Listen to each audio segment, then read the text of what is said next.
We now proceed to the lighting of the traditional oil lamp. May I invite the designated dignitaries to come forward for this ritual, symbolizing the light of knowledge and the spirit of unity that Bishop's College stands. Reverend Dushantha Rodrigo, Honorable Prime Minister Dr. Harini Amarasuriya, our guest of honor, Professor Sujit Sivasundaram, chief guest this evening, Honorable former President of Sri Lanka, Sister Superior of the Sisters of St. Margaret, Sister Chandrani Piris, Principal, Mrs. Shamali Gunatilaka Herath, President of the Past Pupils Association, Mrs. Hasna Mohideen,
Thank you. Chaplain of Bishop's College, Archdeacon Venerable Christopher Balraj, the event co-chairs Asma Jeevanji,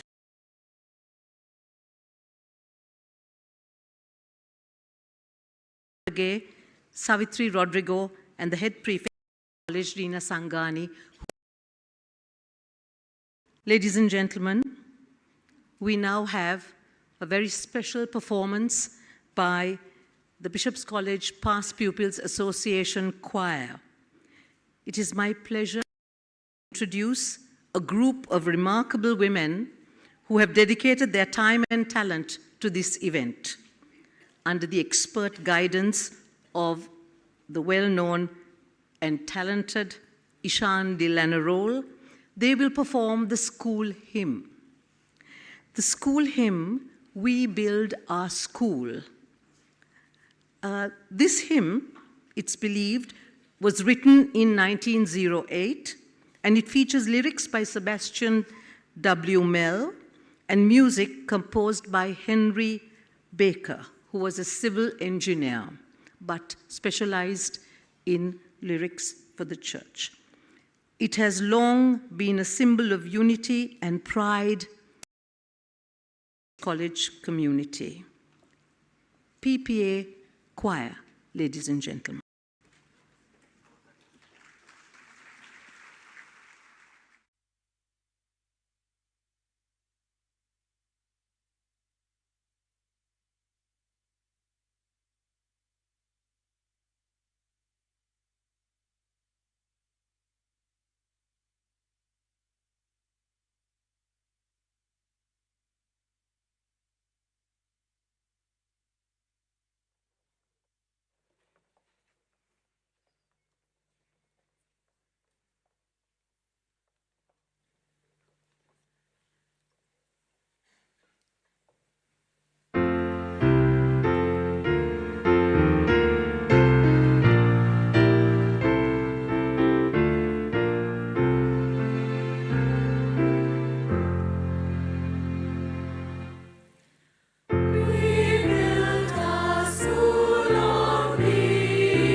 Thank you to the PPA choir for this heartfelt and inspiring performance. I think they deserve another round of applause.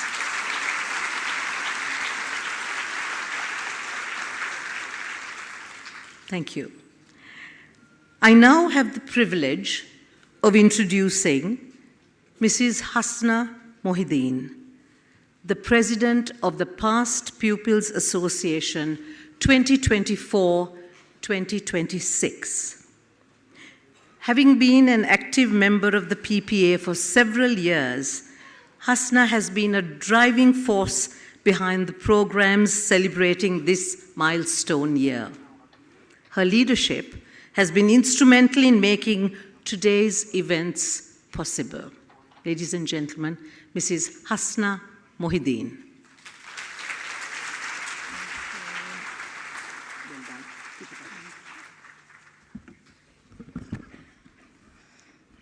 Good evening, Honorable Prime Minister, Dr. Harini Amarasuriya, former President, Honorable Mr. Ranil Wickramasinghe, Lord Bishop of Colombo, Right Reverend Dushantha Rodrigo, Sister Superior St. Margaret Convent, Sister Chandrani, members of the clergy, our chief guest, Professor Sujith Sivasundaram, our patron, Mrs. Mohini Thambaya, Vice Patrons of the PPA, Principal, Bishop's College, Mrs. Shemali Herath, Vice Principal, Ms. Krishnika Galbarge, members of the Board of Governors, members of the Bishop's College Past Pupils Association, distinguished guests, and the Bishop's College community. Together with my committee, it gives me great pleasure to welcome you all to the 11th Sisters of St. Margaret Oration and the launch of the Bishop's College 150th Anniversary book. On this momentous occasion, we consider it a great privilege to have the Honorable Prime Minister as our guest of honor. Thank you, Madam, for accepting our invitation and giving us the opportunity to felicitate you. When Bishop's College celebrated the 150th anniversary in the year 2000, it was decided to dedicate a series of orations to the Sisters of St. Margaret. This year, the PPA continues to remember their invaluable services with an oration on Founders' Day, the 21st of January. We are honored to have a world-acclaimed historian and past pupil, Professor Sujith Sivasundaram, delivering the oration, followed by the launch of the much-anticipated book authored by the very versatile past pupil, Mrs. Savitri Rodrigo. We also warmly welcome all the sponsors and donors who have given their support so generously. A special acknowledgement of thanks to each and everyone who pre-ordered the 700 copies of the book before the launch. Bishop's College has molded sterling high values into generations of students. It is with pride that we say that our school has nurtured high achievers and legends in both national and international arena. The objective of this special edition book is to showcase the diverse aspects of the history of the school, and today's oration will complement the value of attention to detail, professionalism, and the high standard that is reflective of Bishop's College. To everyone who worked hard and supported us behind the scenes, remember, you are an important part of the Bishop's College 150th anniversary celebration. Looking around, it is so overwhelming to see the support of all of you. I have no words except to say, have a wonderful evening and enjoy yourself. Thank you.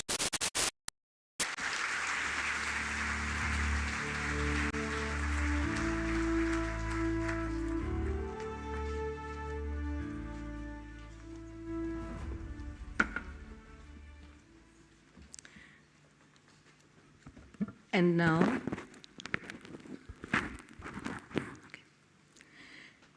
it is my honor to introduce a personality Nelufa Dimel, a distinguished past pupil of Bishop's College, theatre, debating and oratory began within these hallowed premises. She went to Kelaniya, a master's degree from the University of Peradeniya, and a PhD from the University of Kent. Specializing in post-colonial literature, gender and performance studies, she's the author of 2 widely cited monographs titled Women and the Nation's Narrative, Gender Sri Lanka, and Militarizing Sri Lanka, Popular Culture, Memory and Narrative in the Armed Conflict. In fact, she too was an orator at this very event. Her subject was A Different Habit, Gender and the Workers of St. Margaret.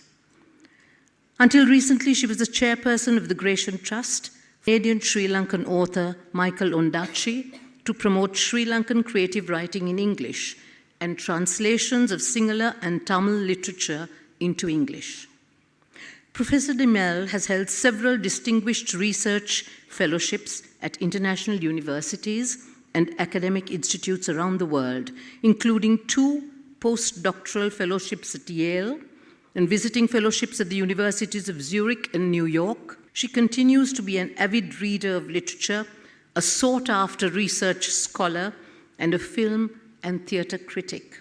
I personally am honored to have known her as mentor, colleague, and treasured friend through school and beyond. Please join me in welcoming Emeritus. Thank you very much, Nafisa. My Lord Bishop, the Right Reverend Dushanta Rodrigo, the Archdeacon of Bishop's College, Reverend Balraj, Sister Chandrani, Sister Superior of St. Margaret's Convent, our guest of honor today, the Honorable Prime Minister of Sri Lanka, Dr. Harini Amarasurya, Honorable Ranil Wickramasinghe, the former President of Sri Lanka, and Professor Wickramasinghe, Principal and Vice Principal, and Professor Sujit Sivasundaram, our orator today. Distinguished guests, these week's events, from the Founders' Day service last morning to this 11th Sisters of St. Margaret Oration, the book launch to follow, and all the other events which rededicate and celebrate Bishop's College in its 150th year, is about history. The history of its founding, the history of its vision and heritage, the history of its teachers and others who served its institution, and the history of its challenges and achievements, including that of its past pupils who have gone on to make history. It is entirely fitting, therefore, that an eminent historian has been chosen for the oration today. Professor Sujit Sivasundaram is Professor of World History at Cambridge University, UK, arguably one of the best historians in his field, and easily one of the most renowned that Sri Lanka has produced. Bishop's College can lay claim to some of this pride, as Professor Sivasundaram had his early education at this school when he joined its kindergarten in 1980. Thereafter, he went on to St. Thomas's Prep, and later, before going on to Cambridge for his undergraduate and postgraduate study. When he first entered Cambridge in 19, Sundaram switched sides, as it were, and read history and the philosophy of science instead. And the humanities is the richer for it, for he is a humanities scholar in the best sense of the term, a humanist whose interests are wide, including children must be taught how to think, not what to think.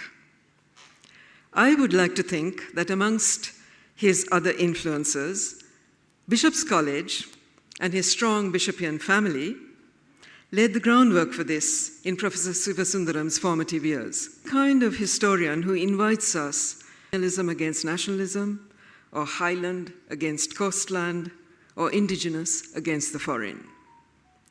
Rather, with plenty of evidence, for his claims are never maverick, and astute analysis, he offers new ways of understanding how and why we imagine our geographies in the way these came to be the way they are today.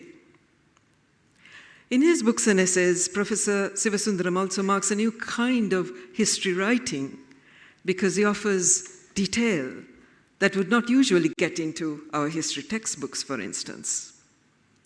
He is interested, as Professor Gananath Obesekara noted, invoking the walrus in Lewis Carroll, in the shoes, ships, and the sealing wax.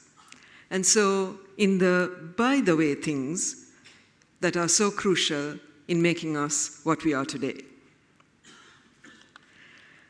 Professor Sivasundaram's promise as just such a historian was recognized way back in 2012 when he was awarded the prestigious Philip Leverhulme Prize, established to recognize early career scholars whose work had an international impact and exceptionality. His first book, titled Islanded, Britain, Sri Lanka, and the Bounds of an Indian Ocean Colony, discussed in very accessible language how our island became partitioned, as it were, from elsewhere on the Indian subcontinent by the British, who emphasized its difference and thereby also sowed the seeds of the nationalisms to come. His second book, Waves Across the South, A New History of Revolution and Empire, published in 2021, went on to win 2 distinguished prizes: the British Academy Book Prize for Global Cultural Understanding, and the Jerry Bentley Book Award conferred by the World History Association. It offers a riveting and timely history, because it is also a generally sidelined one, of indigenous thought and revolution across the Indo-Pacific Ocean Rim. Both these books tell us stories of the governors and the governed, of how knowledge emerged and traveled in colonial times, how islands became bounded, and of the legacy of seaports, indigenous creativity, and revolution. These are crucial histories to write, and held visiting professorships in universities in Paris, Singapore, Munich, and Sydney. He continues to be in demand to give prestigious keynote lectures at renowned institutes of learning. We are extremely privileged, therefore, to have Professor Sivasundaram deliver the 11 Sisters of St. Margaret Oration on the topic, Bishop's College and a Sri Lankan Dream of Education, Origins, Pathways, and Possibilities. May I invite Professor Sivasundaram to take it.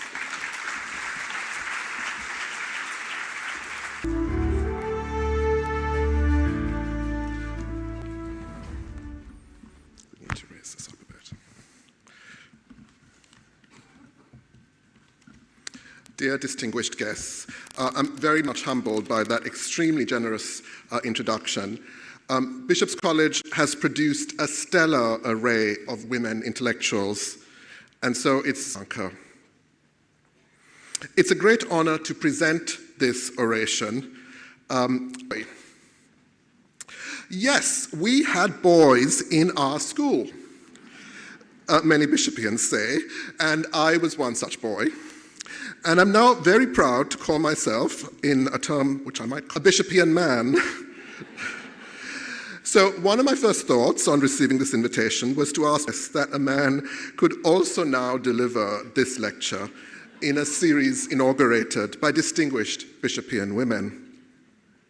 If truth be told, it's a marker of the strength and power of Bishop's College and its women over me that I could not decline. Childhood and generated my earliest sense of place in the world. When I left the school, I only traveled to the boys' school only after I had attuned myself to an almost all-girls school. My grandmother, Manu Muthukrishna, told stories of how she went into Bishop's College with her brother, skills for women in shorthand typewriting women. That working life, in my interpretation, opened up pathways beyond what I may interpret as Sri Lankan women's casting in colonial and national roles as wives and mothers. She taught in the so-called commerce stream. My mother, Ramola Sivasundaram, told stories of how she had been sent off for a term to the Bishop's College boarding to learn how to eat. She was not doing so at home. My sister, now Renu Samarasinghe, in some embarrassment to me, it must be said, given my distinct lack of sporting skills, went on and on in my childhood about her athletics at Bishop's College.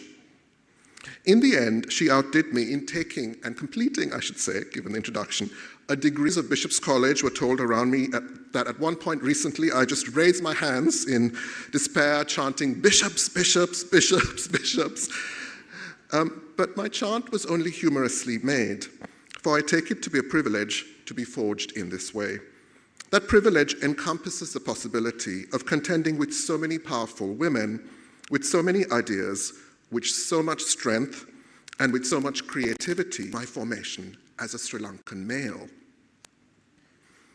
If I speak history, certainly in relation to gender norms, but also in relation to ethnic, linguistic, class, and cultural practices in modern Sri Lanka. Though there is so much that is distinctive about Bishop's College, its legacy lies not simply within its four walls, but in the example it has set and continues to set for education across our island. Holistic education is prized, and where cultural diversity encompassing ethnicity or religion is cherished, was molded by its critical and up to the present. While Bishop's College had to come to terms with more circumscribed policies as they came to bear on the school from the hands of colonial reformers, church politicians, or even private interests which sought to market reason Bishop's College, but on what Bishop's College, the dream of educating one's children. What are the makings of that dream? And how did the school channel and break the ceiling of Sri Lankan aspirations? And what does the future of education in that as a nation that has prized education and learning very deeply? One can cite context. Today we mark the launch of Savitri Rodrigo's beautifully narrated and lavishly illustrated history of Bishop's College, from which the vision. Another key change, perhaps a third founding, might be the point when the Sisters of St. Margaret ceased to be involved in the management of the school in 1955, at a time when newly independent Ceylon introduced a rule banning foreigners from running schools. It was also a moment when the recruitment of British nuns to staff a school was becoming more difficult. If we follow the story of the changing guard of the management of the school, another milestone came in 1975, when a Sri Lankan, Amabel Jayasuriya, first time. It was in this period too that a Buddhist society was formed at the school and Hinduism entered the curriculum. Even as I have set out these dates, 1857, 1875, 1888, 1892, 1955, and 1975, they illustrate the sequential history of bishops. Though the school's past is an enduring story, it has been one of many challenges and many evolutions. Importantly, the school has not remained unchanged. It has had the power to adapt. Speaking as a historian, it's important to understand that, like with most institutional foundations, the date of the founding of Bishop's College is best appreciated with a pinch of salt or more. If we start from 1857, it would be yet another anniversary today rather than 1875. If the school was repeatedly founded and refounded and reinstituted in substantial ways, in turn, it should not be seen either as simply a colonialist or nationalist product. There is an argument to be made that the sequential founding which comes to view in this history points to how the school maneuvered around and beyond constraining and rigid political ideologies. This deserves celebration and recognition. There are established traditions of scholarship which cast schooling in the global south as firstly colonial in its commitment to English language as a benchmark of excellence, or its privileging of European, and here one might say Victorian, virtues. These were virtues of civility, respectability, hard work, and gender, ethnic, and class hierarchy. Secondly, such schooling can be also cast as national or as in keeping with majoritarian commitments. In our context in Sri Lanka, one might point to the alliance. It saw an alignment of a style of purity, virtue, and linguistic and educational upbringing. Regardless, feminist scholars of the island have contested these alternative frames in interpreting the history of girls' schools like Bishop's College. There is the path-breaking work of Kumari Jayawardena, historian of Sri Lanka, who wrote on foreign single missionary women. The Sisters of St. Margaret certainly fits the type. Jayawardena says, these courageous women, and I quote, were ahead of the state and local reformers on women's issues and in their efforts to highlight social evils.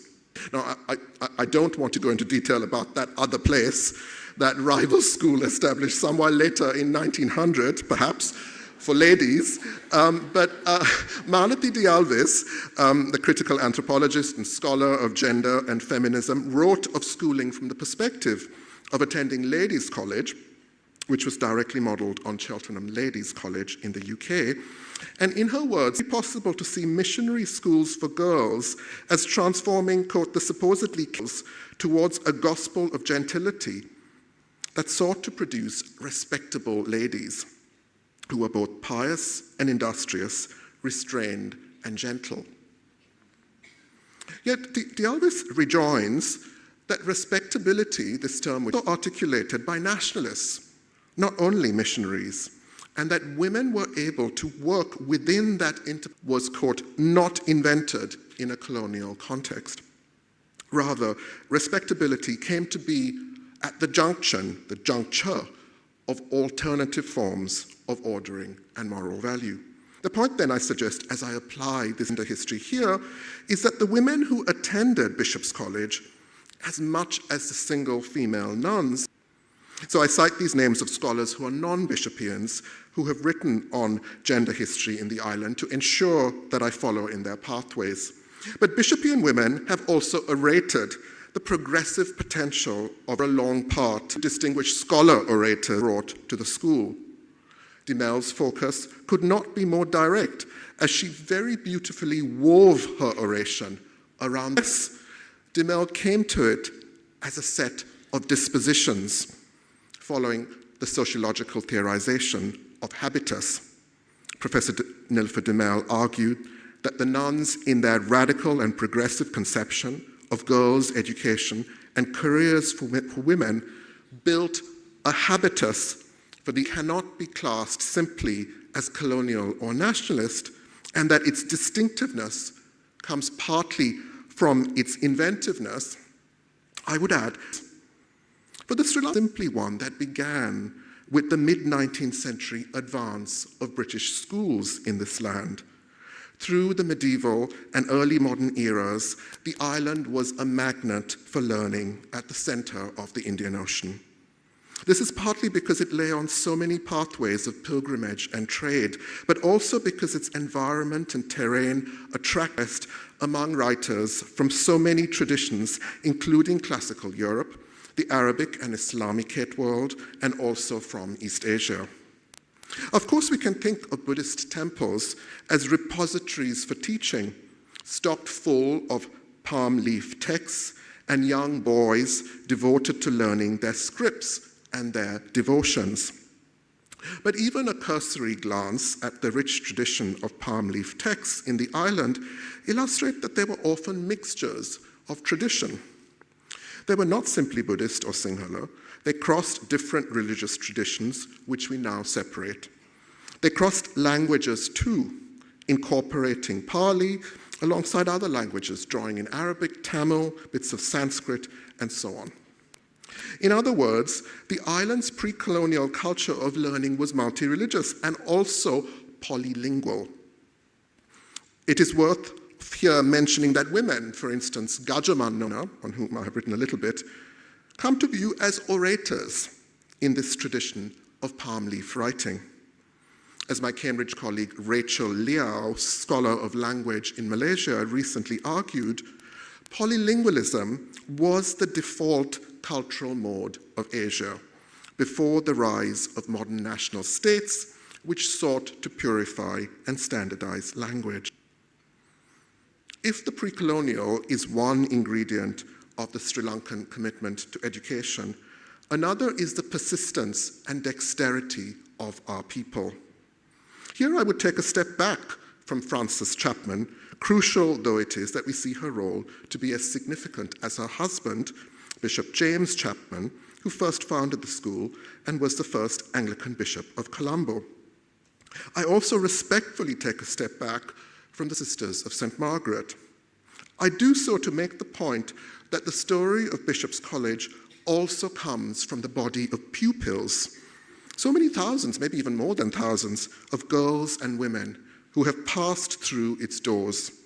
It also included their parents. The eagerness of Bishopian girls for education and for 1857, 168 years ago, at the very point of the first foundation.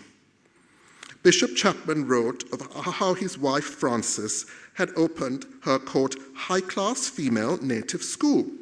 He wrote that it was already full and that numerous had been rejected. The appetite for girls' education among would-be Bishopians predated the earliest foundation of the school. Thinking more widely across the island, at the time of this mid-19th century moment, there is further evidence that there was an appetite for girls' education across the island. The founding of Bishop's College came not only from the Chapmans, but in the context of a tug-of-war between the Central School Commission, set up by the British colonial state from 1834 until 1869, and the Anglican missionary establishment, which wished to operate their own system of schools, while being involved in the state schools under the superintendence of the Commission. James Chapman, for a time, the president of the school, the Central School Commission. So while boys' schools were privileged in these colonial school plans, it's notable that there were 4 girls' schools under the Commission in 1841, and then 16 girls' schools in 1848. The commencement of girls' education in the country is often credited to Wesleyan missionaries who founded a school in Negombo in 1815, now Newstead Girls' College. They also began schools for girls in Trincomalee and Batticaloa, Methodist Girls' College and Vincent Girls' School, respectively, founded 1819 to 20. In Colombo, under the Commission, the Female Seminary and Consistorial Girls' School were early initiatives in the 1840s in girls' education. At these schools, the teaching had a strong Christian religious ethos. The gender-specific aspects of education come to view in the mention of needlework at these schools, a theme that we were reminded about actually at the sermon, which reappeared when Bishop's College opened. In 1844, when there was a formal examination of the seminary and the consistorial girls' school, it was reported that, quote, young ladies read well, answered scripture questions and inquiries as to the meanings of words. By the next year, numbers had increased greatly, once again evincing desire to be educated on the part of girls and their families. In 1845, to cite another source, their examination gave proof of great progress. So the origin of formal girls' education in Sri Lanka might then be seen as part of a culture of learning which included the desires of the island's inhabitants. But clearly the accessibility of these schools was limited. These early British schools of the early 19th century catered to an elite and privileged those invested in Christianity. while the need to educate girls was evident in other locales outside Colombo, for instance in Jaffna and around the efforts of American missionaries in that northern part of the island, it took a long while for it to be embedded elsewhere in the island. If neither colonialism nor nationalism are sufficient then to explain the broader context for the Bishop's College story, what I've done so far is to agree with those who have preceded me here about the innovation of Bishop's College's education, while placing it in a broader canvas of the island's rich pre-colonial learning commitments, as also its people's dreams of educating children, including themselves. However, I want now to follow the other side of the story, the constraining policies that came to channel the story of Bishop's College among other schools. A story that's told by my mother is how she was educated in English medium at Bishop's, which she entered in 1951 because of her Colombo Chetty ancestry. She was not deemed Sinhalese or Tamil, so she could study in English. Yet her sister, Sharada Desaram, just 2 years later, entering in 1953, attended the Sinhala medium class by choice. The way education was envisaged changed drastically in these years in the 1950s, as the tides of language nationalism swept across the island. Even the identification of who was or who was not Sinhalese was clearly shifting. One of the interventions that the state brought about in Sri Lanka was the institution of mediums of instruction. It was a policy I felt the force of very, very well. I myself went into the Sinhala medium instruction at St. Thomas's Prep after leaving Bishop's College and really confounded my teachers because of my Tamil name. When the new school year began, I was accused of being in the wrong class. To be educated in later 20th century Sri Lanka, one needed to study in one language and identify with one language stream. Now, to be clear, the story at Bishop's College does not fit that normal history of linguistic education. And here, once again, we must commemorate the Sisters of St. Margaret in keeping with the nature of today's event. During Sister Letitia's principalship from 1908 to Sinhala and Tamil were added to the school curriculum. During Sister Kathleen's principalship from 1932 to 1942, the choice of a second language, Sinhalese, Tamil, or French, became available to girls, though it seems French became the most popular. By the 1940s, Sinhala was taught as a dedicated subject. This led to the take-up of Sinhala oratorial contests, as Savitri Rodrigo tells us in her book, a production of annual Sinhala dramas. Thinking more broadly, the relation between language streaming and education and ethnicity was neither fully colonial nor fully national. It was both. The origins of this ideology that different Sri Lankans had one language and one ethnicity and not several simultaneously did not begin in the 1950s, though the nationalist Sinhala-only policy clearly had a disruptive impact. When I wrote my book, Islanded, one of the moments where I felt a penny drop in the archives was when I understood the 1840s British education policy for educating school children.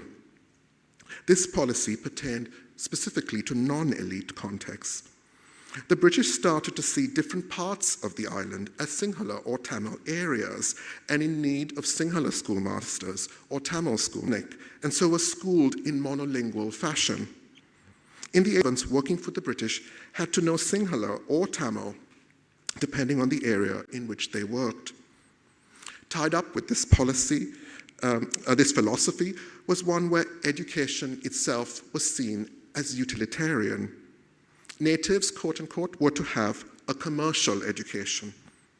Bravely, one anonymous writer who simply called himself a native critiqued this colonial education as a flat, plain, mechanical education.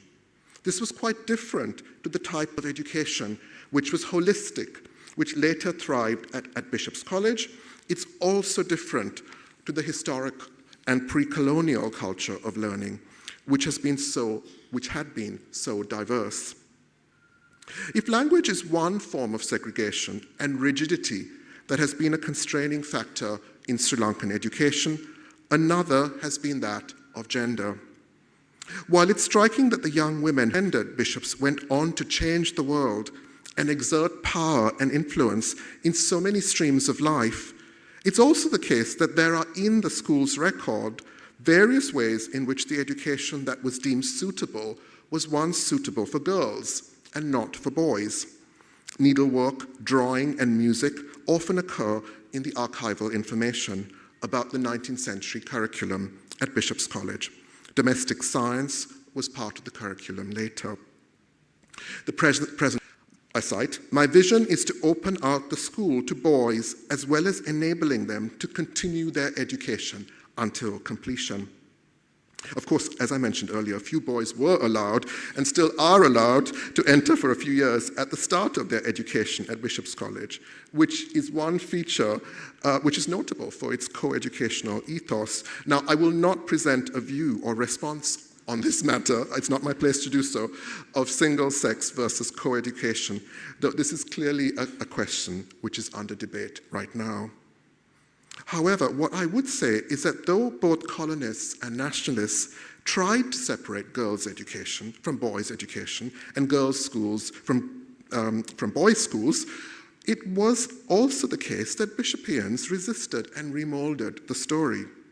So there were classes in mechanics, meaning physics, alongside needlework in the early 20th century.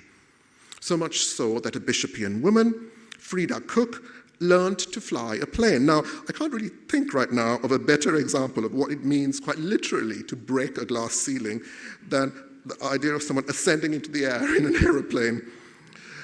There was a debate in 1929 about the need for women at the school for women to be given the right to vote. Was instrumental in the Women's Franchise Union of Sri Lanka. The right to vote was extended to women in 1931. To return to respectability, these are examples of how the idea of respectability was strikingly redefined. So Bishopians have broken many glass ceilings, but gender equality continues to be something in need of work in Sri Lanka. If so, one question about gender-segregated education, single-sex education, in fact essentializes the difference between the education of women and men. We live at a time where more gender-diverse sensibilities and identities might be encouraged. Seen from another perspective, Sri Lanka can at times be seen as a society of loud men, what my Sri Lankan research students jokingly called uncle culture.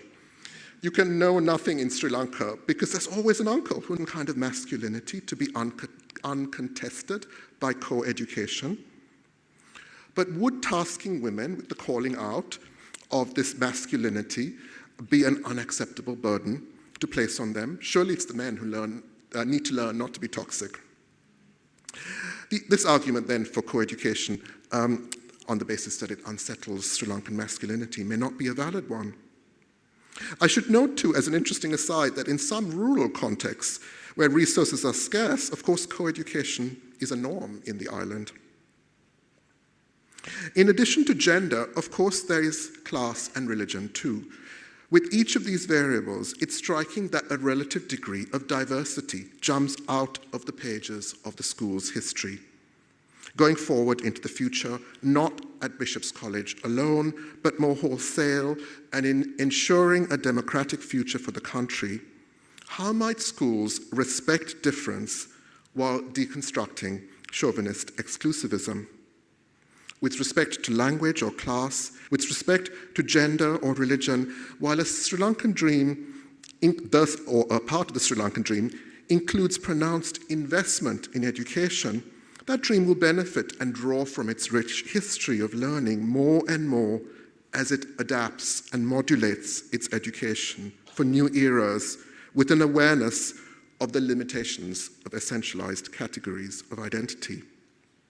Language, what might it be for us to return to our polylingual past? With respect to caste or class, with respect to religion or creed, Sri Lanka's strength lies in the way it encompasses such riches of knowledge among its many peoples, and our education system can always do more to reflect this and to keep up with its people's many traditions and heritages. I began by saying that I speak as a Bishopian man, surrounded by Bishopian women. One of my memories of being at Bishop's College as a child is playing in the grounds of the school as a 5- and 6-year-old and collecting Madatiata, the small red seeds. I probably traded them with my friends, including Sachi Mahoti, some of whom are here, Adam and Altaf Jivanji, Samantha Lukmanji, Chantal Ilangaku, and so on, who schooled with me at Bishop's. The gardens of Bishop's have a rich set of stories. For instance, the garden where ghosts were said to appear. But for me, the simple Madatiata are a good way to bring this oration to a close. They're so small, yet so strong and alluring to a child. Seeds and plenty of seeds have been planted in the garden of Bishop's College. From these seeds, mighty trees have arisen. Some of these mighty trees are with us this evening. Others are yet to come. The value of the history of Bishop's College lies in its characteristic Sri Lankanness. If education and literacy is island points to a richly storied and layered practice of learning. The value of the Bishop's College tale also lies in how it has cleverly founded and refound itself within and beyond the constraining branches of colonialism and nationalism with their rigid definitions of belonging. For the tree to flourish further, it will inevitably adapt. It will need grafting, a need to carefully navigate the variables of gender, language, ethnicity, class, and religion. If this has always been so in the past, it is decidedly so today. But Madatiata are always plural, never singular, and they are collectives. Collections of such seeds may stand for solidarities. For family, childhood memory of schooling relates to them. They gesture to the kind of place Bishop's has been. It has never had a single taproot. The school is an innumerable tracing of many lives held together. Seeds and trees make forests, and forests are crucial for our future. Bishop's College, I salute you and wish you well for the next 150 years. May many more mighty trees come to be in your garden by the lake. Thank you.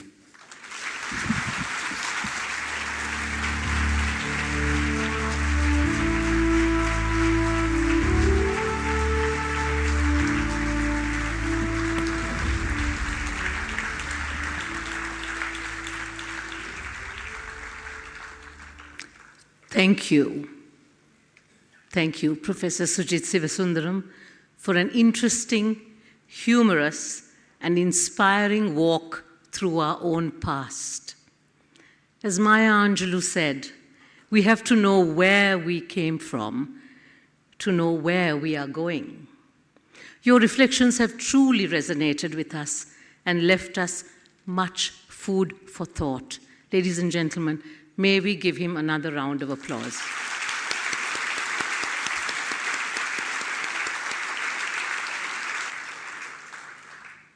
I would now like to invite Mrs. Sunela Mohoti, the immediate past president of the PPA 2022-2024, to extend our heartfelt thanks to the many individuals and groups who made this event possible.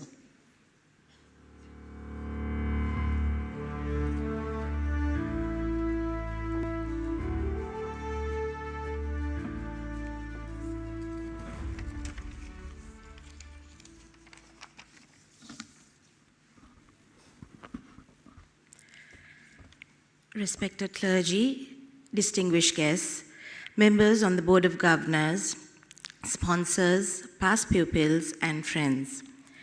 On behalf of the President and the Executive Committee of the Bishop's College Past Pupils Association, I convey our sincere thanks for your presence here this evening.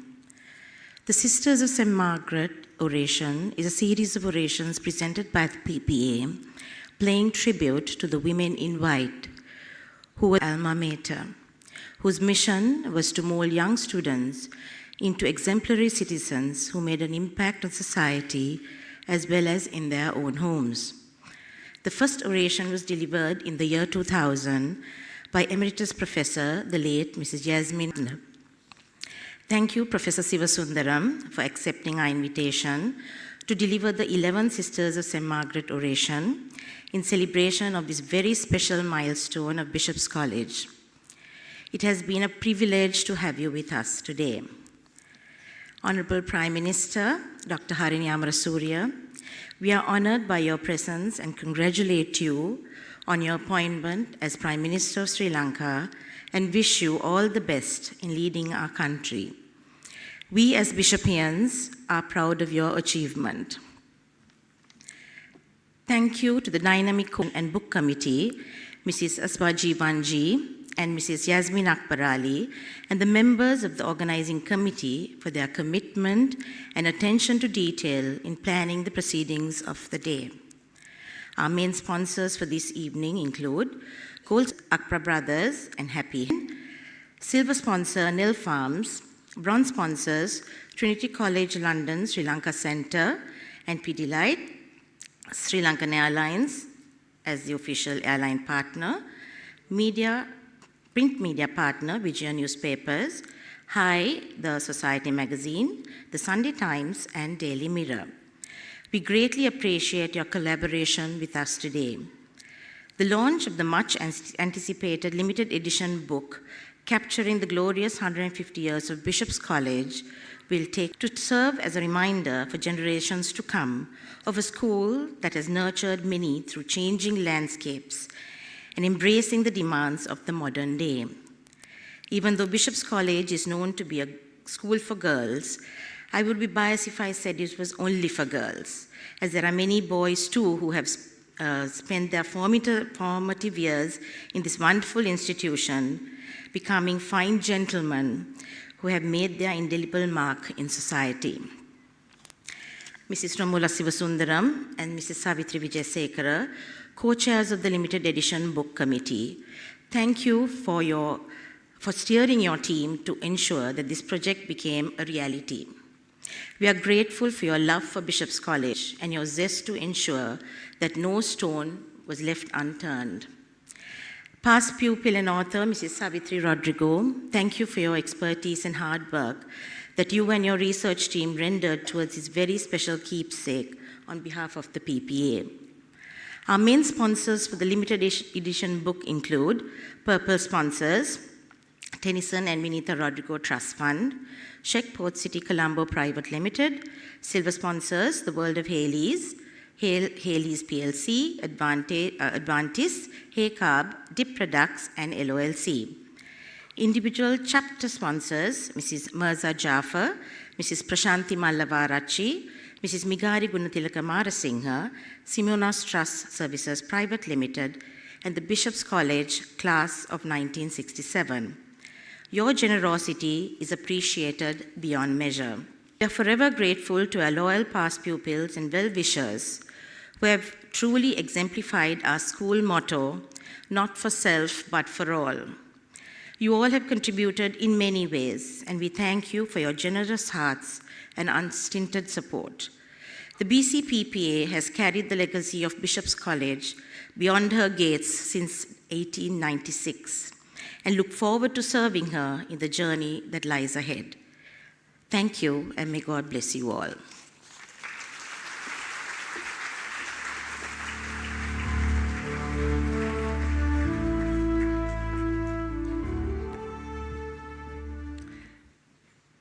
We have come to the end of the 11th Sisters of St. Margaret Oration, 2025. It has been indeed a truly momentous occasion, and it will be made more memorable by what is to come. And so, we continue to celebrate with a video presentation by Professor Shannon Jacob. A little bit about her. Shannon Jacob is a composer, music director, performer, and educator. She attended Bishop's College, Colombo, batch of 2006 and is an alum of Berklee College of Music, Boston, where she graduated in contemporary writing and production studies. While at Bishop's, she was the president of the Student Christian Movement, choir leader, swimmer, and Henley House committee member. Shannon currently resides in the US, where she's a professor of music and social justice at Boston College and the assistant director of faculty development at Berklee College of Music. The following on to the legacy of Bishop's College, set to the music of two of her very own compositions.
Ladies and gentlemen, there we have it.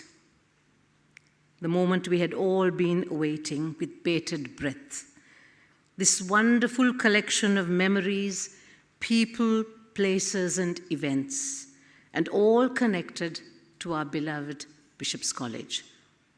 So, let's call the lady, well, it was a collective dream, I think, for all of the past pupils and present pupils of the school and generations of Bishopians, but let's call the lady who made this dream, helped make this dream into a reality. We invite Savitri Rodrigo, an award-winning journalist.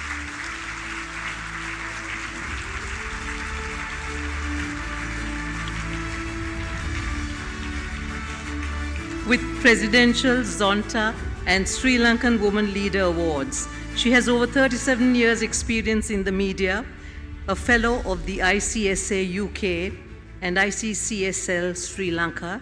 She's a multiple hat-wearing busybody, always involved in multiple projects. She's host, director, and co-producer of digital program Kaleidoscope with Savitri Rodrigo, a writer, biographer, MC, host, moderator, interviewer, event manager, and PR consultant.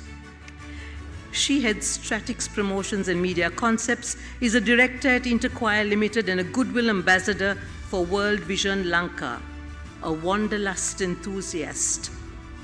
By the way, we have 3 or 4 AFSers here. Emeritus Professor Nelufa, Honorable the Prime Minister, and Yasmin Akbar Ali, Farida Daudboy, and Savitri Rodrigo. So they are a clan on their own. Getting back to Savitri, she's a compulsive writer, addicted reader, obsessive organizer, control freak, food fan, and ophidiophobia, which means, for all of us, I didn't know either, she has an extreme and irrational fear of snakes. I wonder where she would come across them. Please welcome Savitri Rodrigo.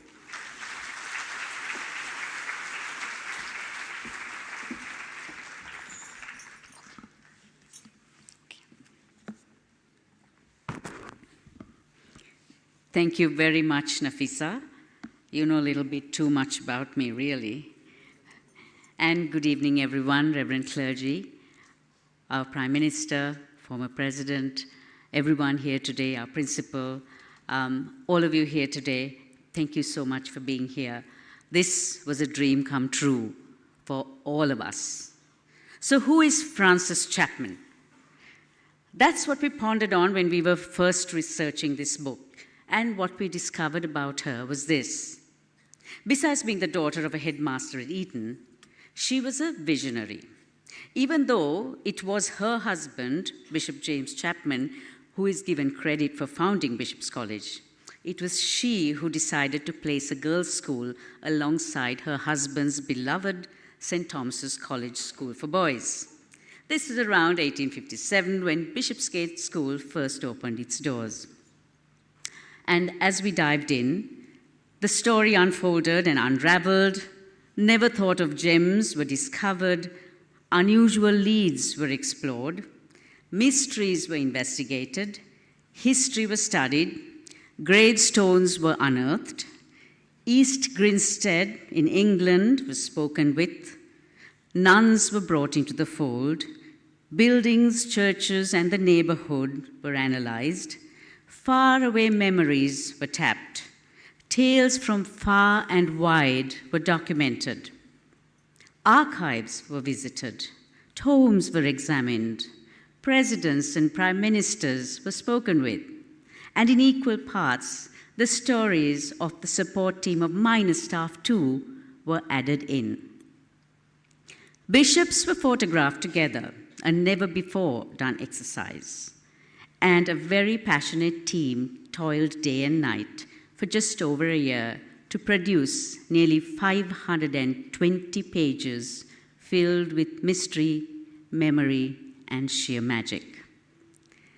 That team is this: the editorial and research committee, to whom I'm eternally grateful, comprising not just Bishop's College girls, but 2 outsiders who were not Bishop's College, who jumped into the project headfirst with great enthusiasm and commitment. So here's our Bishop's College girls: Hasna Mohideen, Sonali Dias, Nimmi Aryaratna, Adila Ismail, Drubinka Samuel, and our 2 non-Bishopians, Nisheda Indraratna, and our only boy among the roses, Harin Amitanathan. Thank you so much. This was truly a team effort.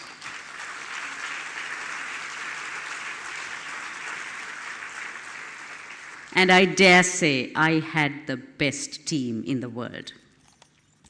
The manuscripts ran through many pairs of eyes, Professor Nelfer Dimmel and Shamila Anthony, being 2 whose sage advice and suggestions have added oomph to the book.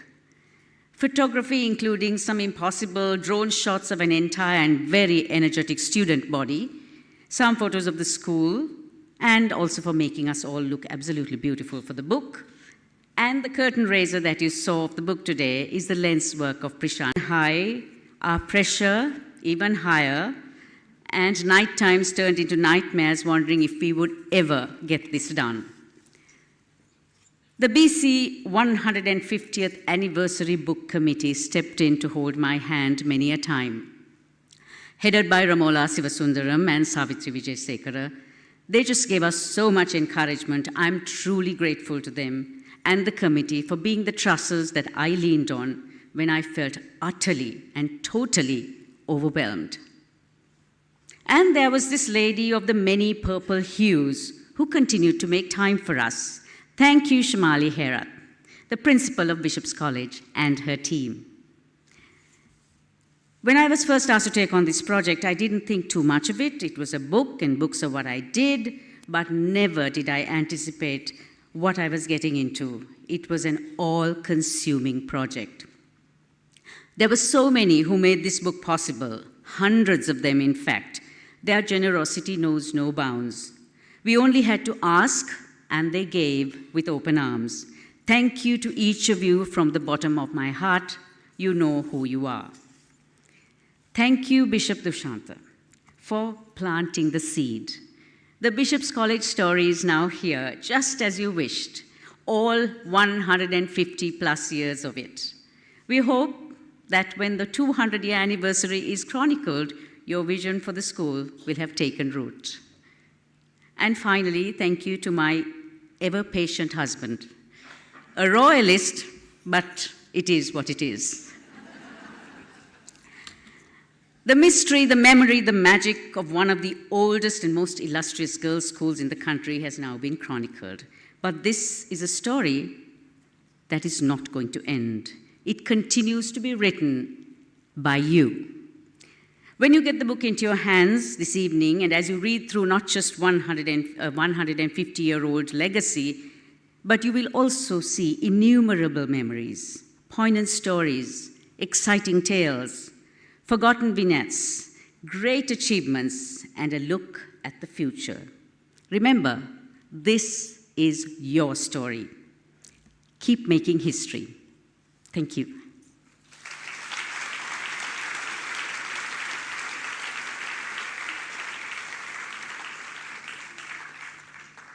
And as I mentioned, there were 2 ladies who had my back and held my hand in good times and bad during the last year.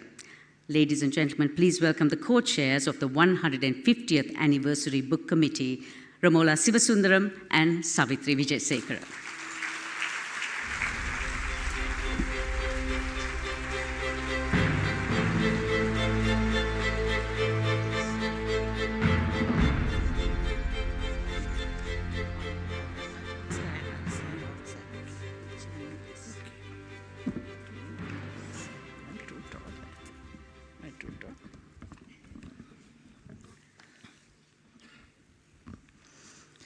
On this historic occasion, the 150th anniversary of Bishop's College, we are excited to launch the mystery, the memory, and the magic, the iconic limited edition anniversary book.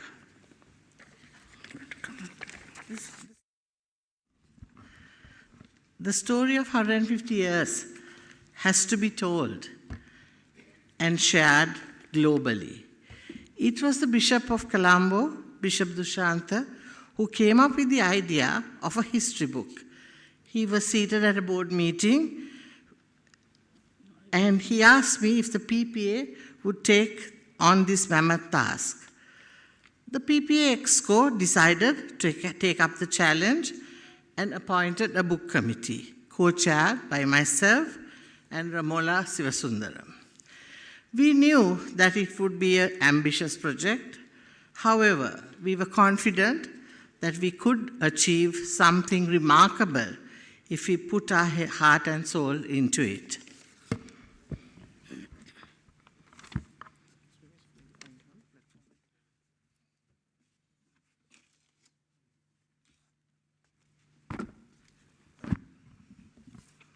Savitri Vijayasekara and I are honored and privileged to have co-chaired this committee and are deeply humbled by the great learning experience that we have had on this journey. We wanted a bishopian to be the one writing our history. And of course, the unanimous choice was the talented, reputed, and creative author, Savitri Rodrigo. We take this opportunity to thank Savitri for her commitment and dedication to creating a masterpiece. The book committee consisted of a team of hard-working past pupils and resourceful researchers. There were hundreds of queries that were thrown their way, but nothing could stop them. They were relentless in facing any obstacles with amazing speed and efficiency, fact-checking their accuracy at every turn. We especially thank each one of them, as every page in this book is a result of their passion. Thank you to the President and Exco of the PPA, the Principal, the Vice Principal, and everyone who supported us to bring this book to fruition in record time of just over an year.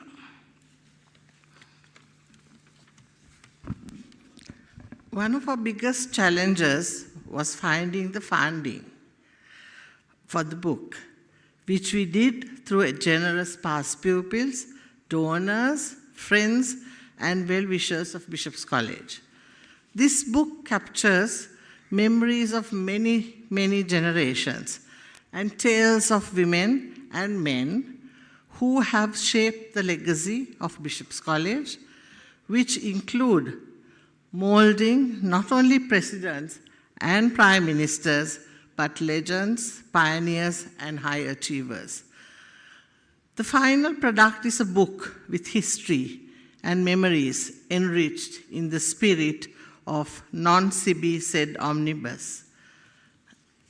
As The author says, this is a story that has to be told. Happy reading. Thank you.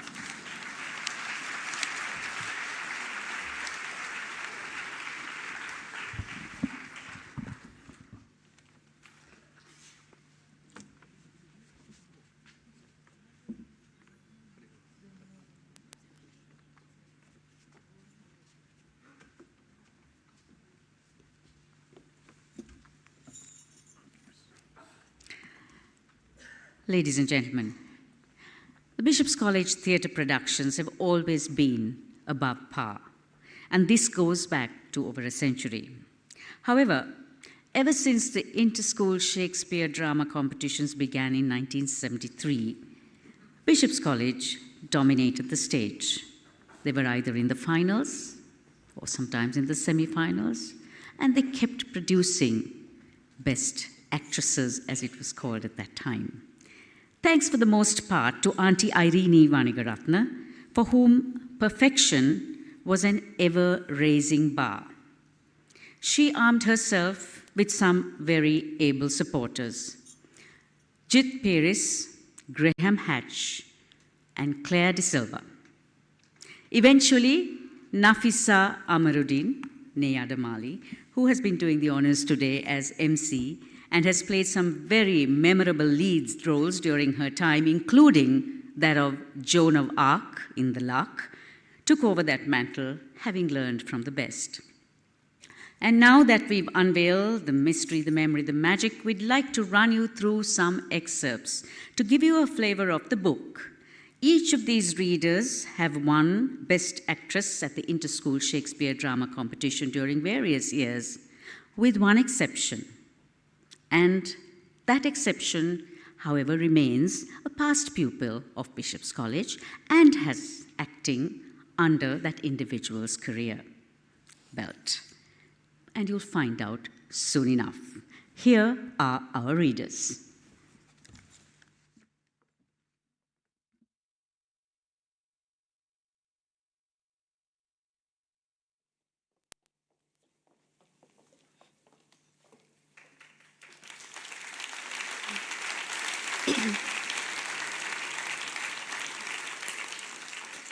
In the 1850s, Frances Chapman, Bishop Chapman's wife, whose father had been headmaster of Eton, had closely watched the early steps in education that had been taken with the establishment of St. Thomas's College, noting the glaring disparity in access to education between boys and girls. Mrs. Chapman had taken a keen interest in the vernacular schools for girls, frequently visiting those in the neighborhoods of Slave Island and later in Mutwal. Her visits were not just social calls, they were missions of empathy and insight. By 1855, she had begun consultations with the Reverend Samuel Dias, the bishop's trusted advisor on matters concerning the Ceylonese people. Through their correspondence, her vision took shape. She believed the time had come for the girls, for whom an education had so far mostly remained a distant possibility, to finally experience its transformative power. It was also the right time.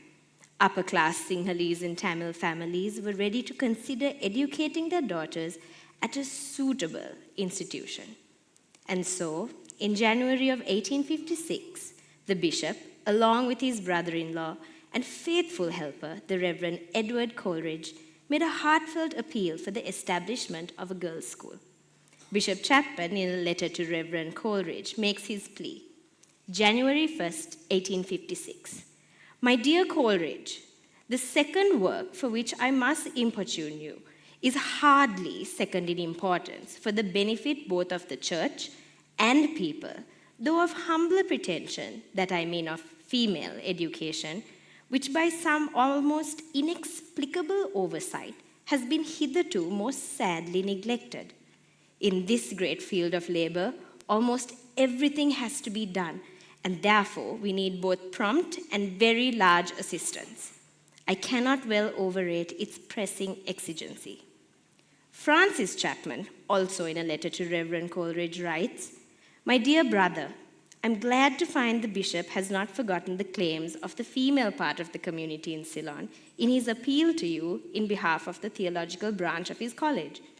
Indeed, the efficiency of the part of the institution already at work only makes the want of female education more apparent. You can hardly conceive the difference which now exists between the minds of the youths who are receiving a Christian and liberal education and those of the female members of their families. In 1856, the Chapmans found themselves at the crossroads of grief and determination when they tragically lost their only son, who had passed away after contracting typhoid. The couple hastened back to Hampshire, and within 2 weeks of their arrival, they had to face the terrible task of burying their child. Yet, even as they grappled with this profound grief, all unknowing, exemplified the spirit of selfless dedication that in later years became the motto of the school. Non sibi sed omnibus, not for self, but for all.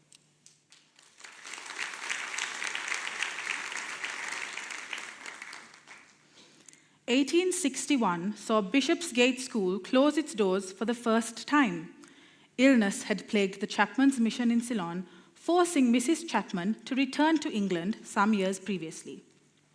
In 1861, the untimely passing of Mrs. Long, who had served the school so well as its efficiency of the administration became compromised, and so the quiet creak of closing doors marked 14 years. In 1867, Bishop Piers Claughton succeeded the industrious Bishop Chapman to become the Bishop Claughton created the first two rural deaneries within the diocese in the western and northwestern provinces, both of which proved to be important administrative units serving to foster and strengthen the local church communities. Bishop Claughton also established the Diocesan Endowment Fund, which was designed to serve a number of needs, from offering financial assistance to impoverished members of the clergy and maintaining church buildings in the poorer regions of the island, to improving the mission stations and, crucially, bolstering education through the diocesan schools and institutions. It was against this backdrop detail. The first lady principal who came out to it in 1875 was Mrs. Drew. This intriguing snippet suggests that the school had quietly reopened its doors sometime before 1875, setting the stage for the arrival of Mrs. Georgiana Drew and the dawn of a new era of education in Ceylon. However, promising as the reopening seemed to be, with 21 students, including 4 boarders, the school soon found itself sinking beneath the burden of its growing financial obligations. Even after a desperate effort to raise funds by selling the furniture, the mounting debt proved to be insurmountable, and when Mrs. Drew resigned in 1882, the school was once again forced to close its doors. Its hopeful revival cut tragically short by the harsh realities of inadequate funding.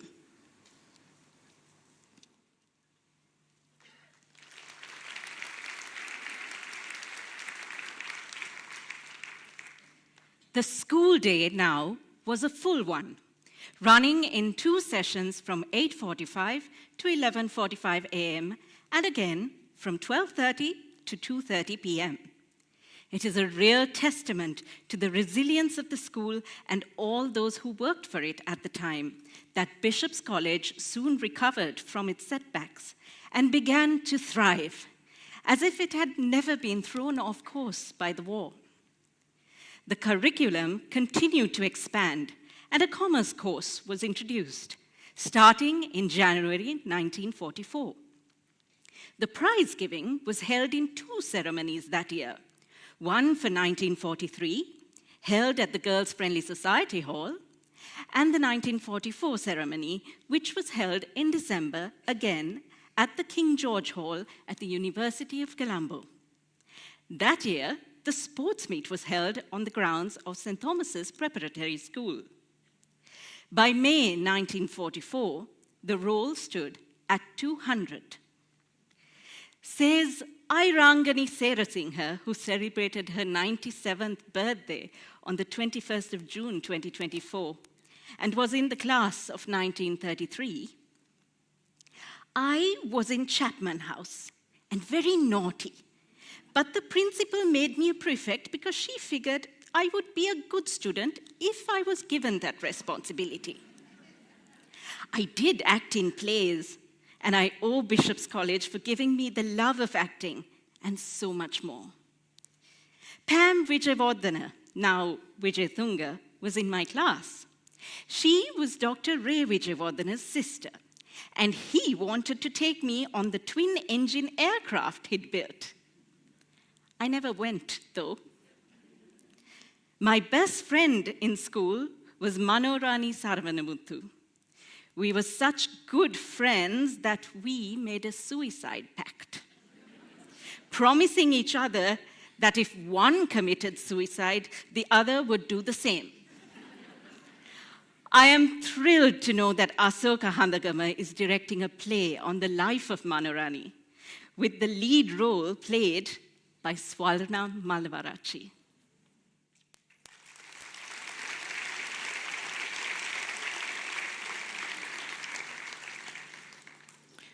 A satisfactory standard in teaching seems to have been soon achieved, and in March of 1886, after a government inspection, prizes were awarded to 2 pupils, Ethel Hoole and Saba de Serra.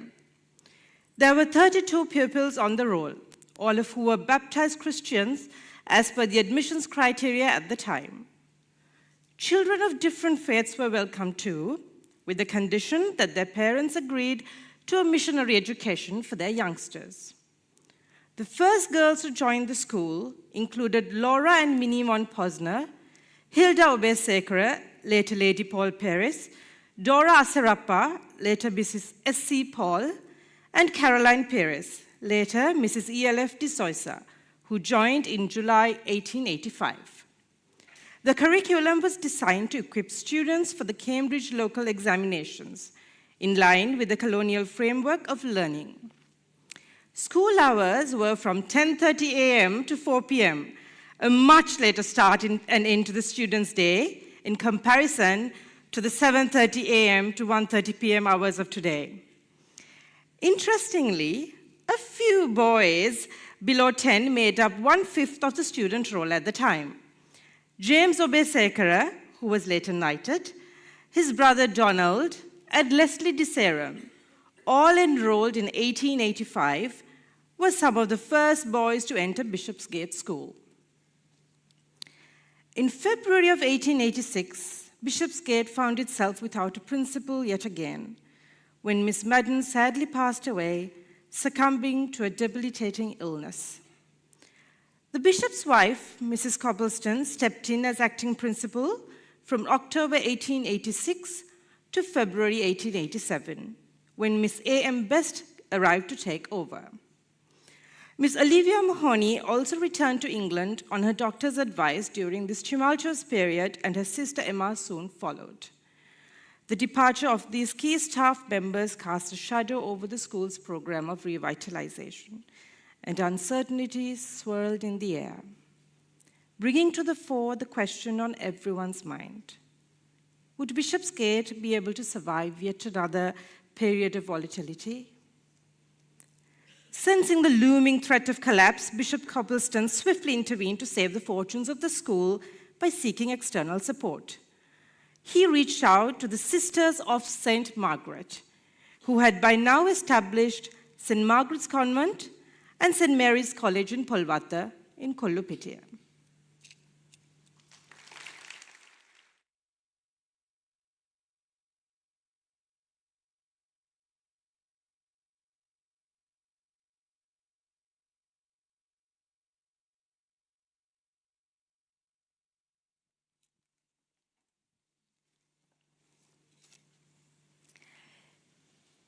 The Bishop's College boarders were undeterred in their quest to create a sense of home, even in the most turbulent of times.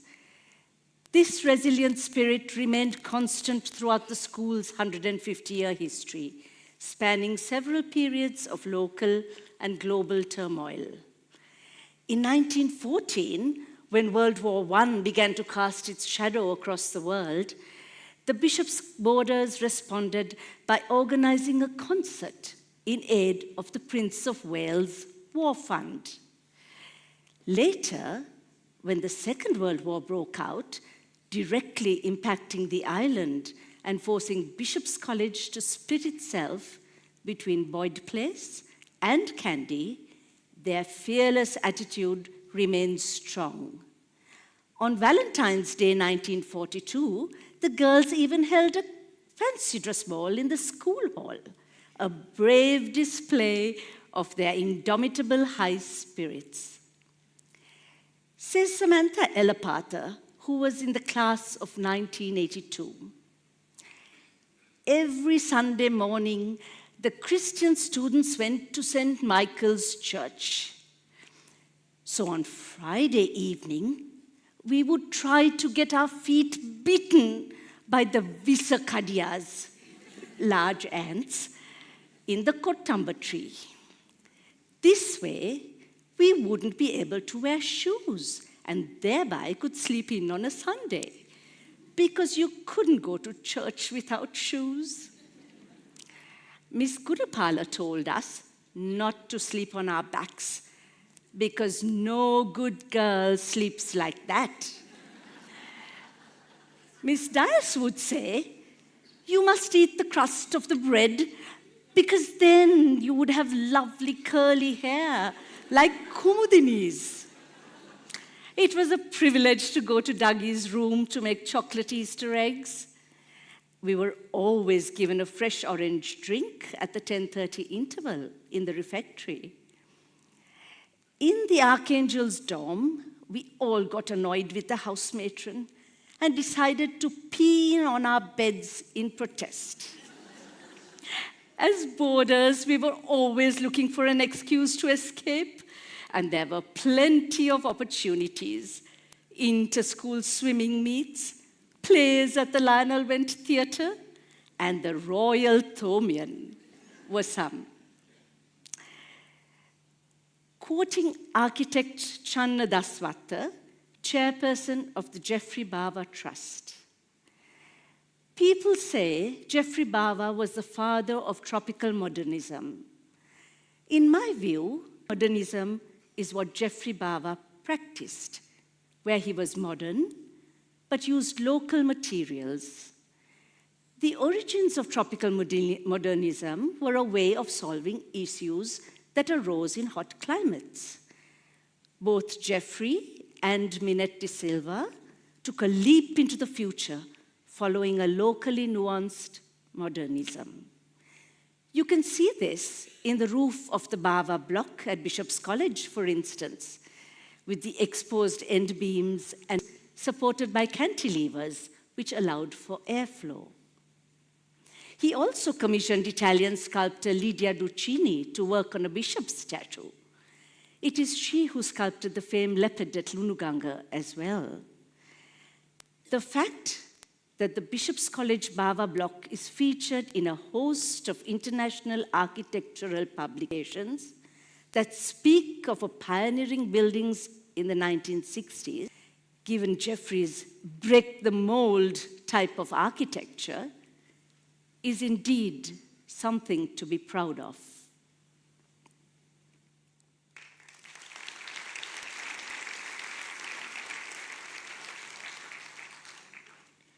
In the misty hills of Neil, an Anglican priest and scholar found both solace and inspiration in the beautiful countryside surrounding the college where he was educated. Burning with the fervor of a true philanthropist, he was greatly saddened by the knowledge that hidden within the picturesque English landscape were regions of extreme poverty and disease that afflicted hundreds of ordinary townsmen and women. His acute awareness of the horrific social conditions of the time drove his determination that something to be done. And so the idea of a sisterhood was born. In the early 1850s, a lingering sense of healthy lives. Wars were raging, and though the empire kept expanding, many people lived in nightmarish conditions, rife with destitution and illness. Neil found that the other clergy in the area too were deeply disturbed by these conditions. And so he conceived the idea of forming the Sisterhood of St. Margaret for the express purpose of gathering a dedicated group of women who would go out to perform the exacting and dangerous work of care. Neil wrote to a few of those that he thought, and several had favorable responses. So, towards the end of 1854, the first two sisters went to live in Sackville College to nurse the sick and receive their own spiritual training from the warden. Many of the women who first stepped forward to join the sisterhood were hailed from privileged and affluent backgrounds. They sought a purpose greater than their social class could offer, an escape from the confines of their drawing room and from marriages that were a life of playing second fiddle to their husbands. In addition to mission work, They also established many convalescent homes and orphanages throughout the nation. Yet perhaps the most remarkable development of them all was the opening of St. Margaret's branch house overseas. The ripple effect of their ethic of service creating waves of change that eventually led to the sisterhood's involvement in managing Bishop's College in Ceylon. On October the 25th, 1887, 3 sisters from St. Margaret, Sister Bridget, Sister Verena, and Sister Joanna Mary arrived in Ceylon on what would have been a chilly autumn's day back in East Grinstead, but was a beautiful, albeit a notably warmer day in the tropics. Yet, their wardrobes remained unchanged. The nuns could often be seen out in the tropical heat, clad in thick, dark, grey woolen robes, undoubtedly designed for a chilly English weather.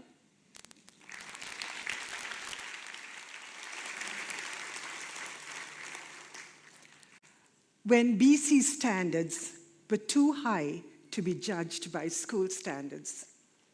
It was the night before the 1983 All-Ireland Inter-School Shakespeare Drama Competition. It was almost midnight, and we were still rehearsing at the main hall.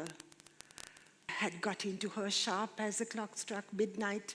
Auntie Irene, God bless her soul, being the infuriating perfectionist she was overcome by one of her infamous director's tantrums. This time, we were witnessing a jaw-dropping, mother of all tantrums. And all because I was not dying right. That is, dying convincingly as Cleopatra in Shakespeare's Antony and Cleopatra, Act 5, Scenes 1 and 2, which were our chosen extracts for the competition that year. The cast was obviously drained of energy at that time of day, and death by poisonous asp stings was evading Cleo. And then I hear, "Get out! You, Cleopatra, Kamini, get out! Bishop's College doesn't need you. We can replace you in an hour," said the night before the competition.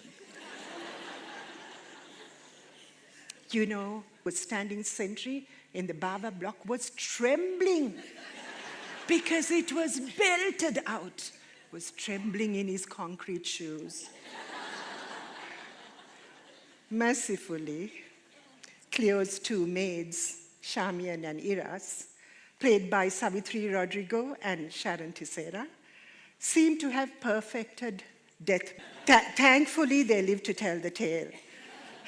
At the 11th hour, technically the 12th hour, they tried valiantly to teach me how to portray a woman of classical antiquity, the prototypical romantic femme fatale, living out the last few moments of her life before she executed the most dramatic acts of suicide.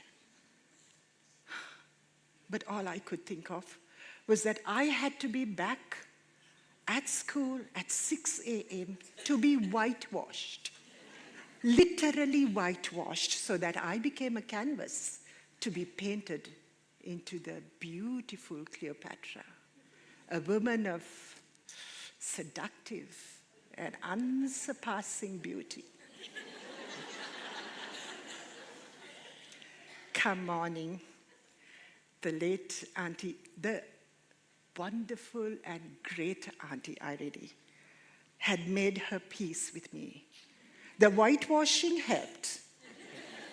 This ordinary, sunburnt, skinny girl, still mildly traumatized by the onslaught of the night before, was transformed into a thing of beauty. I fell in love with myself. You know, we put on a very convincing performance. I'm certain Shakespeare would have been proud of it. that left the judges reeling. They said, the production and the direction were flawless, they said. The acting, incomparable to school standards, they said. So convincing that the late Auntie Dania, mother of Droopy, late Shio, and Dani, walked up to us and said, "Darling, I cried when Cleo died. I wept my heart out. You were so good." We were so good, we didn't make it to the finals.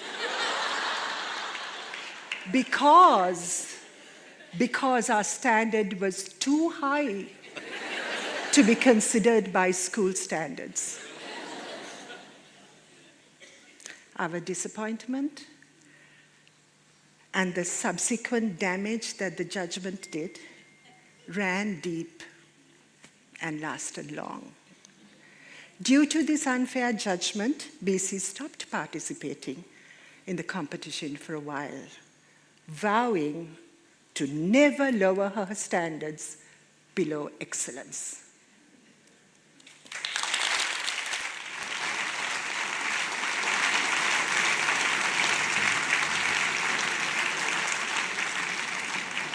The testosterone riot.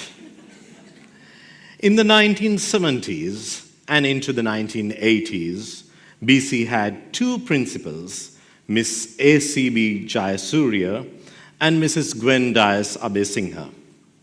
Both were great sports and would have genial conversations with the various groups of testosterone-fueled boys who vaulted in over the walls or the fence. In some years, they were even offered soft drinks, much to their delight. However, the principals, very rightly, did fear that one or two casualties might occur, not in a physical sense, but in an emotional sense. There were always clandestine romances that had sparked, and probably the raison d'etre for a majority of the groups of boys from both schools to visit their beloved. There was always a danger of the boys running along the red corridor, making their way to the open barber block, or at the latter stages, popping into the newly constructed A-level block right next to the principal's office and staff room complex, seeking their fair maidens. Romeos and Juliets. The names of the girls they fancied were most often called out, but there were times when the cat was let out of the bag too. The more serious love affairs, which were kept under wraps away from the prying eyes of parents and teachers, came out in the open.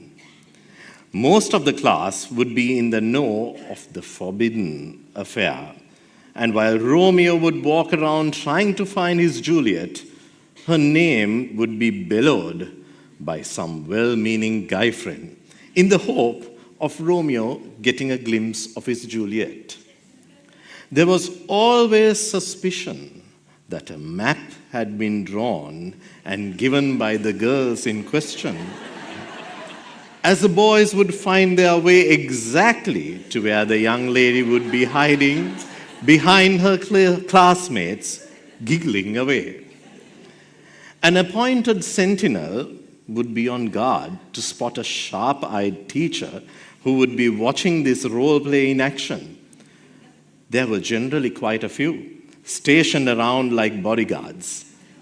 Needless to say, this encounter with each beloved, as brief as a few seconds, would have the young lady quacking in her clerks, knowing that an inquisition might be conducted by a well-meaning teacher who did not believe that matters of the heart should precede studies in any form.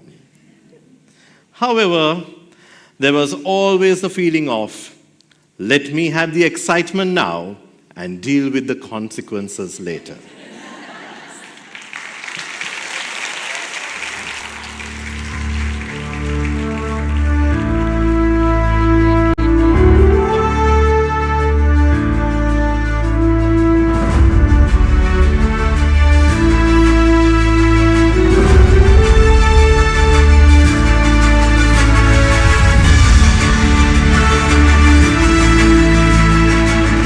Ladies and gentlemen, Best Actress Performers, Bishop's College over the years. And now we come to another very important part of this evening.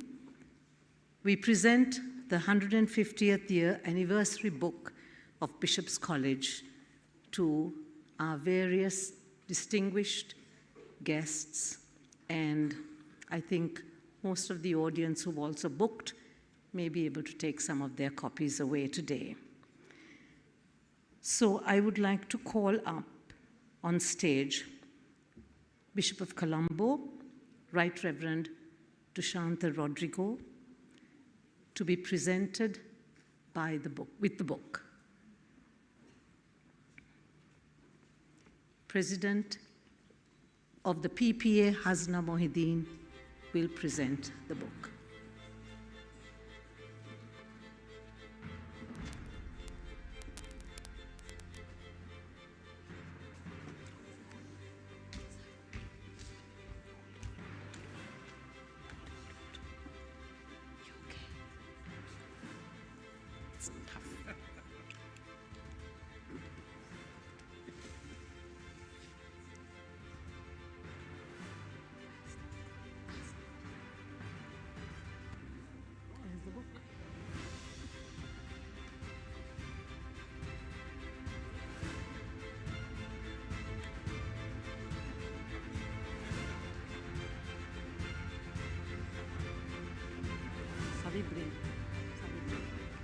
So, ladies and gentlemen, the first copy of the book out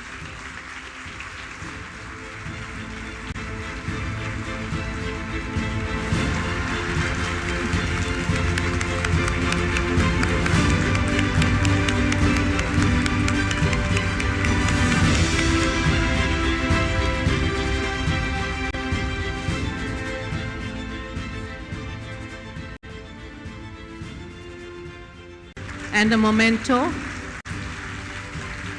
from President PPA Hasna Mohideen. Today we gather to celebrate a remarkable individual whose journey exemplifies leadership, determination, and a deep commitment to serving her country. Dr. Harini Amarasuriya, a former Games captain of Bishop's College, has not only exemplified excellence on the sports field, but has also carried these values of discipline, teamwork, and perseverance into her political career. She stands as a beacon of hope and progress. Her vision for a sustainable, equitable, and thriving nation reflects her unwavering dedication to the people. Her ability to lead with empathy and inspire trust showcases the true essence of leadership. Dr. Harini, you have not only broken barriers, but have also paved the way for future Bishopians to dream big and strive for greatness.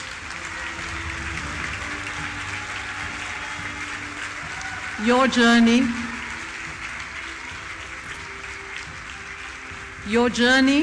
from the sports fields of bishops to the global stage is an inspiration to us all and future generations of Bishopians. We celebrate your achievements and thank you for leading our nation with such grace and strength. Thank you.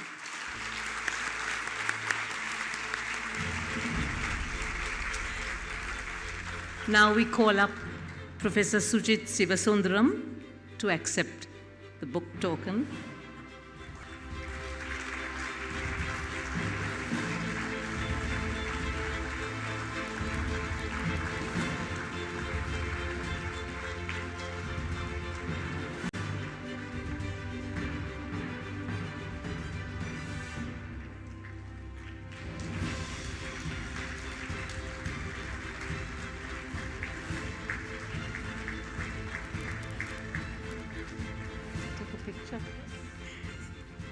Now, former President, Honorable Mr. Ranil Wickramasinghe, we'd like to present you with a token book as well and a memento.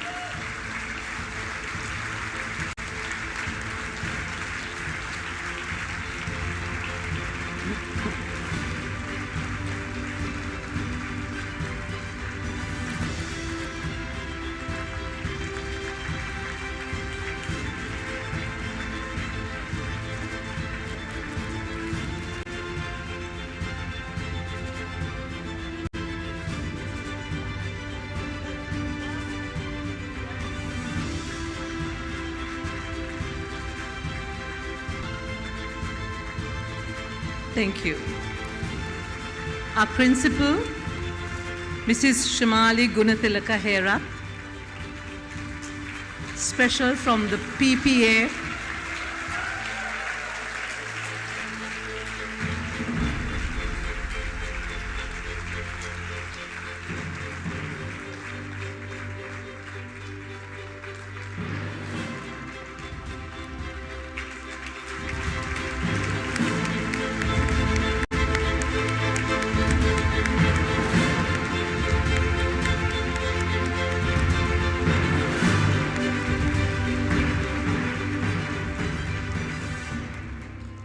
Sister Chandrani, Sister Superior, Sisters of St. Margaret,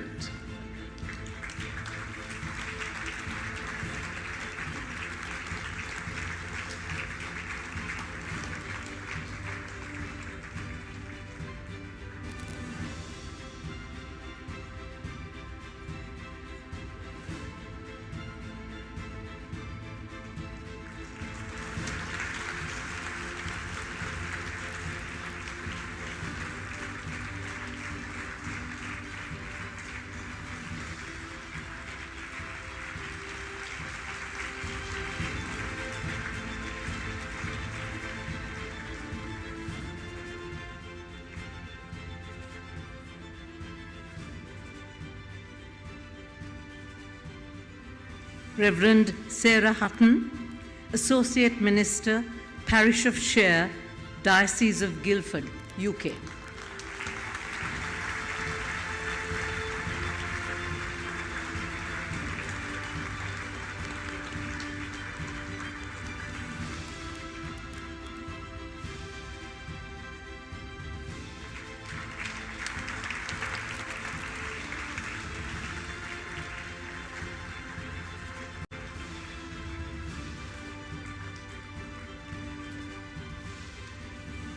Chaplain, Archdeacon, Venerable Christopher Balraj.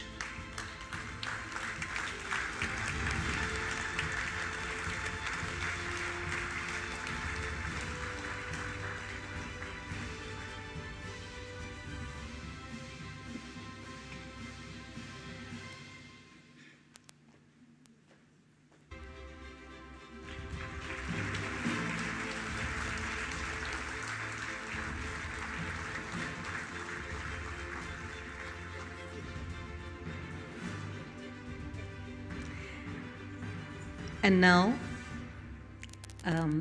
gifting of the book to our patron of the PPA,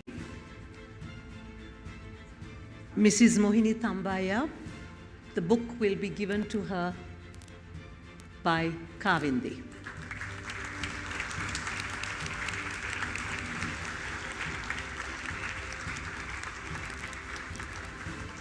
May I call upon Mr. Rajan Asirwadan?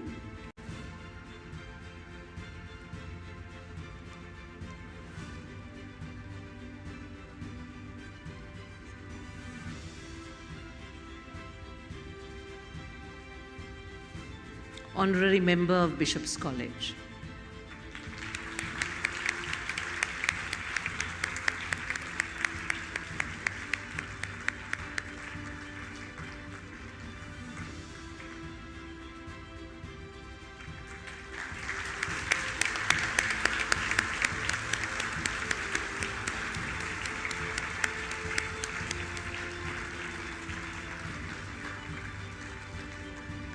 Vice Principal, Ms. Krishnika Galbadage,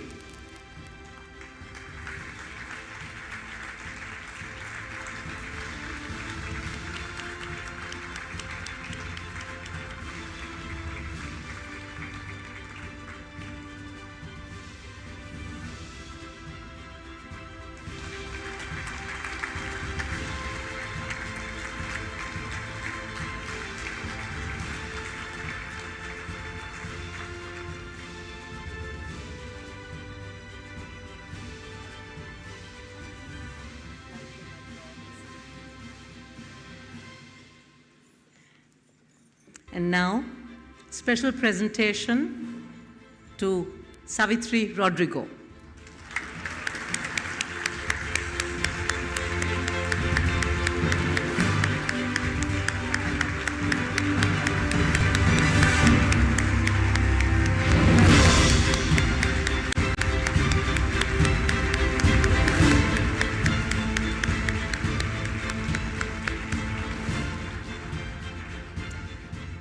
And Harin Amirthanathan.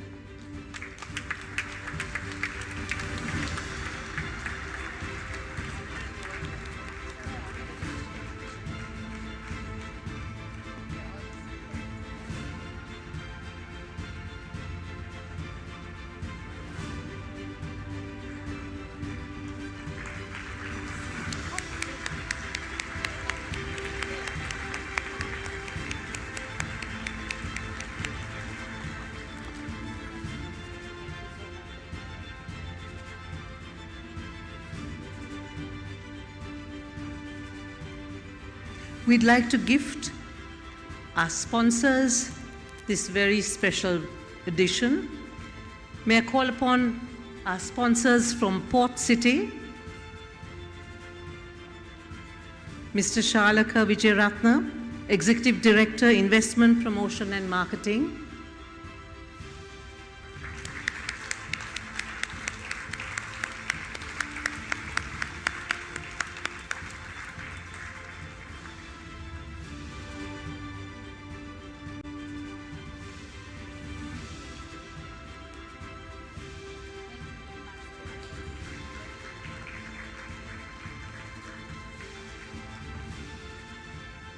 Another very special sponsor, TVR, Mr. Deva Rodrigo.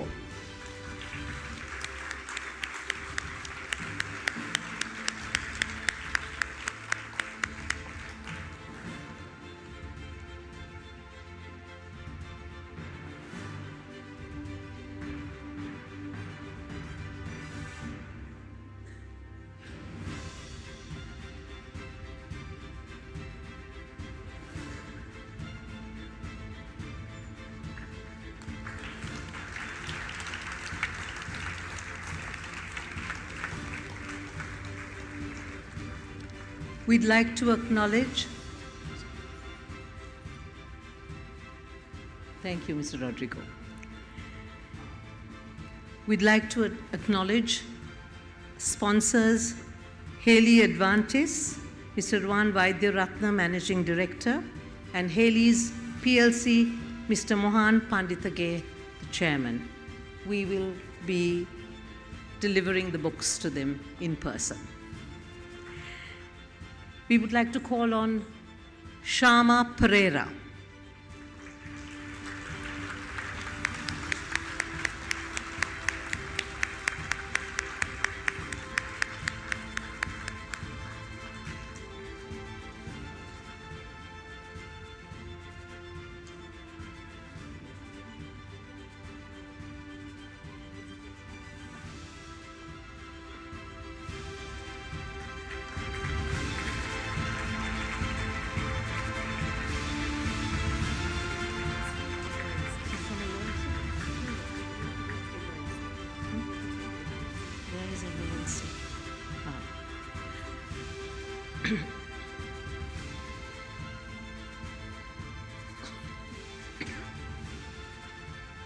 We now call upon from LOLC, Mrs. Sanjeevani Kotagadenia.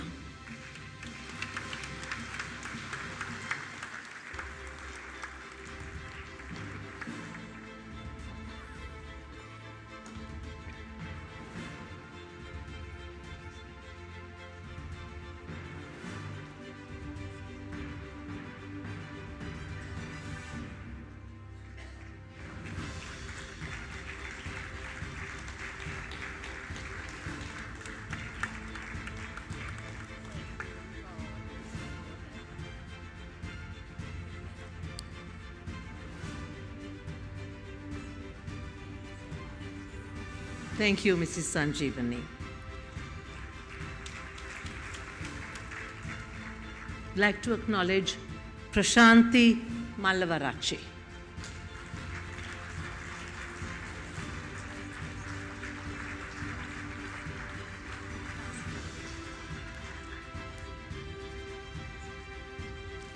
Past pupil Prashanti Mallavarachi.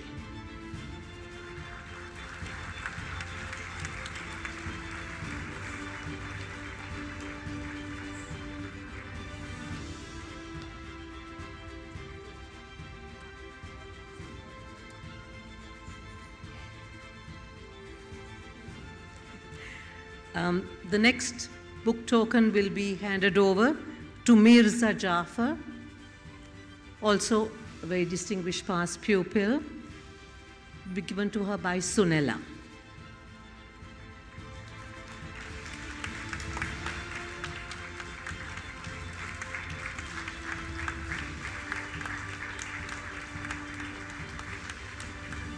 And finally, we have a presentation for Mr. Simon Senaratna from Simona's Trust.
Thank you very much to all the ladies, and a very, very big thank you to our sponsors, without whom we couldn't have done any of this. And now over to Savitri.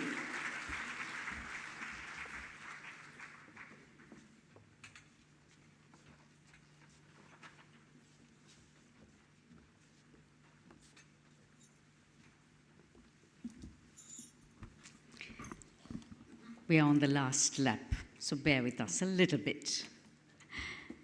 Right up until 1975, Bishop's College followed the British school system of singing a hymn, which you heard earlier, as its school song, and of course it was in English.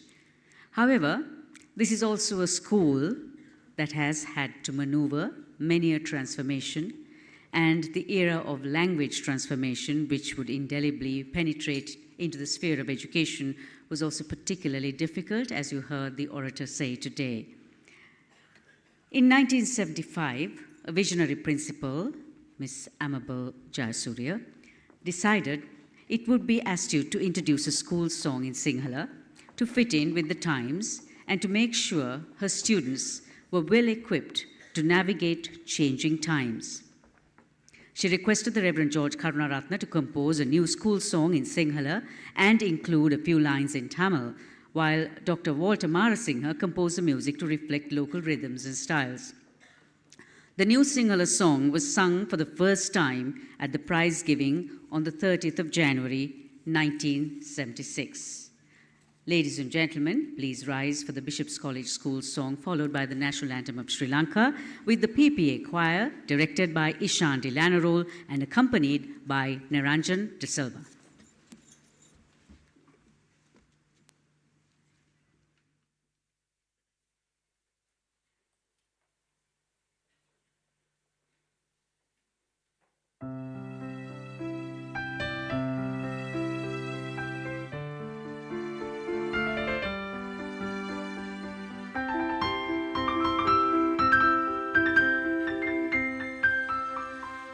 Kita ko sa patire mo.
Thank you to our PPA choir, Ishan De Lanarol and Niranjan De Silva. Ladies and gentlemen, this is the end of the evening, the formal part of the evening.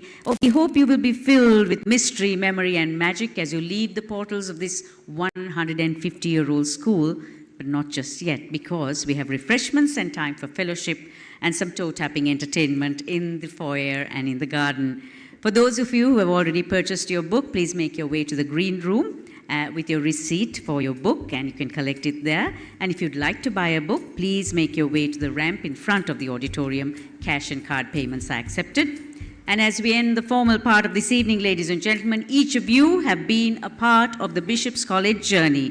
Thank you for being here, and go forth holding our motto high, non sibi sed omnibus, not for self, but for all. Have a great evening.